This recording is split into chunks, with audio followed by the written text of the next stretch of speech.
నీ మనసులో అందరి మీద పగ పెంచుకొని నువ్వు ప్రార్థించినా నీ ప్రార్థన వినడు, నీ పాటలు దేవుడు ఆలకించడండి. కాబట్టి ఒకరిని ఒకరు మనం ప్రేమించుకోవాలి. ఏంటండి భేదాలేంటి? మనం బాప్టిస్ట్ సంఘాలేంటి, విశ్వాని సంఘాలేంటి, బ్రదర్ అయిన సంఘాలేంటి, పెంతెకోస్తు సంఘాలేంటి, ఎవడు పెట్టుకున్నాడు? మనం పెట్టుకున్న పేర్లే. అందరి చేతులు ఉన్న బైబిల్ ఒక్కటే, వాక్యం ఒక్కటే, విశ్వాసం ఒక్కటే, ప్రభువు ఒక్కడే, మనకందరికీ తండ్రి అయిన దేవుడు ఒక్కడే. అందరం ఒక దేవుడిని నమ్ముకున్నాం కదా.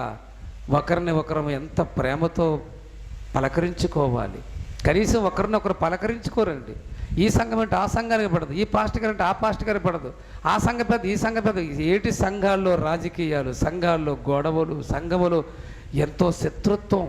ఈరోజు ఏ సంఘము నిజమైన ప్రేమతో ఉందో చెప్పండి, అలా కాలు కడిగి నేను వాళ్ళకి సన్మానం చేస్తాను. అలాంటి మహానుభావులు చూపించండి. మనసులో ఇంత పగుంచుకుంటారు, బయటికి ఎంతో ప్రేమతో నటిస్తారు. సినిమాలో నటించిన నటీనటుల కంటే మహానటులే మన క్రైస్తవులండి.